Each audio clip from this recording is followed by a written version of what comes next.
All right, let's talk about something that drives millions of people absolutely crazy at night. That maddening, creeping, crawling sensation in your legs. It's called restless leg syndrome. And if you've ever felt that uncontrollable urge to move, right when you're trying to relax, then this is for you. We are going to dive deep and uncover the hidden neurological storm behind it, from your brain chemistry all the way to its surprising impact on your entire body. It all starts with words like these. It feels like ants in my legs, or a crawling, pulling, electric feeling. For anyone who has this, these descriptions are painfully familiar. We're not talking about a simple muscle ache or a Charlie horse here. This is a deep, unnerving, and sometimes maddening sensation. And it doesn't come from your muscles. It comes from deep inside your nervous system. It's not just discomfort. It's like your brain is screaming at your legs to move, and you can't ignore it. So, what in the world is this neurological storm? And why does this strange, powerful sensation almost always decide to strike in the evening, right when you're finally trying to wind down? Well, this is way more than just a minor annoyance that keeps you up at night. As we're about to find out, it's a really complex event rooted deep within our internal clocks and our brain chemistry. So, let's break it all down. Okay, first things first. Let's be crystal clear about something. RLS is a neurological condition. That means the problem isn't in your leg muscles or your joints. The source of that frustrating, creepy, crawly feeling, it originates in the command center itself, your brain. So, how do doctors even diagnose this? Well, they have a very specific checklist, and you need all 4 of these features. Number 1, you get that uncomfortable, often really hard to describe feeling. Number 2, that feeling creates an irresistible urge to move. It's not a choice, you feel like you have to. 3, it gets worse during periods of rest, the exact time you're trying to relax. And finally, number 4, moving your legs actually helps, but the relief is frustratingly temporary. It's this precise, repeating cycle that really defines the RLS experience. And this is the central mystery for so many people. Why? Why can you be perfectly fine all day, and then the moment you sit down on the couch or lie down in bed, this neurological storm kicks in? The answer, it turns out, lies in our body's own internal clock. And right here, we see the culprit. It's our circadian rhythm in action. During the day, levels of a brain chemical called dopamine are naturally higher, and dopamine helps regulate our movement. But as evening approaches, your body starts to produce melatonin, the sleep hormone. And at the same time, those dopamine levels naturally take a dip. For someone with RLS, that nightly drop is the trigger that unleashes all the symptoms. It's like flipping a switch. Okay, so we've covered the what and the when. Now we're going to go deeper into the why. We're going to look directly at the brain chemistry and the specific things that go wrong to cause all this. This right here is one of the most critical and often missed points about RLS. You might get a standard blood test, and your doctor tells you your iron levels are normal, but RLS isn't really about the iron just floating around in your blood. It's about the amount of iron that can actually get into your brain.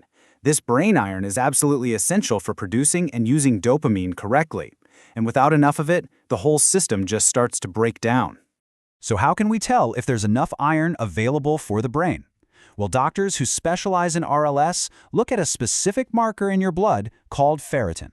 You can think of ferritin as your body's long-term iron storage tank. And the research is incredibly clear. For your brain to work right and to keep RLS symptoms away, your ferritin levels really need to be above 75. Anything below that, even if your main blood counts look perfectly fine, might not be enough. And where does this brain iron matter the most? Right here, in a part of the brain called the basal ganglia. Think of this place as the air traffic control tower for all of your body's movements. When there isn't enough iron in this specific area, the dopamine signals get all messed up. It's like the control tower is sending out garbled, faulty instructions, which leads to that uncontrollable urge to move your legs. But the problem doesn't stop in the brain. Those scrambled signals travel from the basal ganglia down into the spinal cord. And once they get there, they put the spinal cord on high alert, making it hyperexcitable. This leads to hyperactive motor reflexes and causes the sensory nerves in your legs to just fire off erratically. And that's what creates those ants crawling or electric feelings that are so impossible to ignore.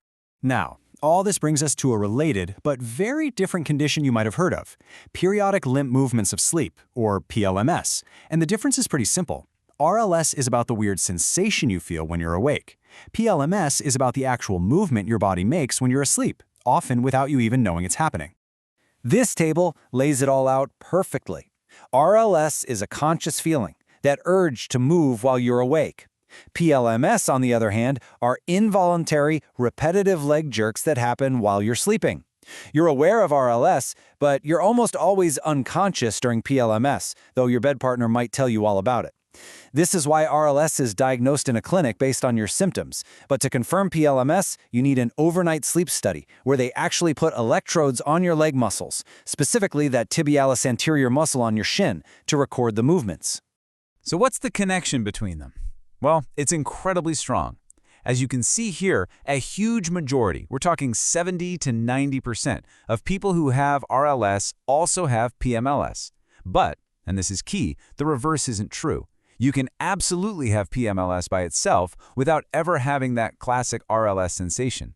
They are very closely linked, but they are not the same thing. Now, you might hear all this and think it's just a simple sleep problem, but the consequences of these nightly movements run much, much deeper. We're about to look at the serious toll this takes on your body, night after night, year after year. It really seems so minor, doesn't it? Just a little twitch or a jerk of the leg while you're asleep. But what that tiny event triggers inside your body is a significant and immediate chain reaction. And here is that cascade effect in action. Every single one of those leg movements can trigger what's called a micro-arousal. It's a brief awakening in the brain that you aren't even aware of, but it's enough to fragment your sleep and wreck the stability of your deep sleep and REM sleep. Along with that arousal, you get a sudden spike in your heart rate and your blood pressure, and your body's fight-or-flight system kicks into gear, over and over and over again. Now, imagine that happening hundreds of times a night. Sleep is supposed to be when our heart and our blood vessels get to rest and recover. But for someone with severe PLMS, it's like their body is running a stress test every single night. This constant yo-yoing of blood pressure is now understood to be a major contributor to developing chronic hypertension and long-term cardiovascular problems. This is why treating this is about so much more than just feeling less tired. Okay, but after all that, I have some really good news. This condition is very treatable. The modern way to approach it is clear, it's based on evidence, and for so many people, it is absolutely life-changing. Let's walk through the steps to actually find relief. And this pyramid shows the modern evidence-based game plan. And I want you to notice the foundation. The very first step is not medication, it's iron first. Because low brain iron is so often the root of the problem, you have to fix that first. The goal is to get those ferritin levels up, ideally above 75 or even 100. It's only after that foundation is solid that doctors move on to lifestyle changes and, only if symptoms are still there, to targeted medications. Now, a really crucial word of caution when it comes to medication. For many years, dopamine-based drugs were the go-to treatment. But we now know about a serious potential side effect called augmentation. It's this bizarre reaction where, over time, the medication actually makes the RLS worse. The symptoms start showing up earlier in the day, they feel more intense, and they can even spread to the arms. Because of this major risk, the preferred medications now are often drugs like gabapentin or pregabalin, which just work to calm down nerve activity without messing with the dopamine system. So as we start to wrap this up, let's just do a quick summary of who's most at risk and end with a final, really empowering message about this whole thing. So who's most likely to deal with this? Well, there is a very strong genetic link, so if one of your parents had it, your chances are higher.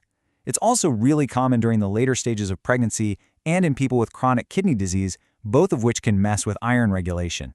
And of course, just having low iron levels is a huge factor. On top of that, certain common medications, like some antidepressants or even over-the-counter antihistamines you'd find in an allergy pill, can trigger or worsen symptoms. And this is the main thing I want you to take away from all this. If you've been struggling with these sensations, please know you are not alone, you are not imagining it, and you are not just fidgety. This is a real, well-understood neurological condition. And the best part is, effective, science-backed treatments exist that can give you back your quiet evenings and your restful nights. The first step is just talking to a doctor who understands it.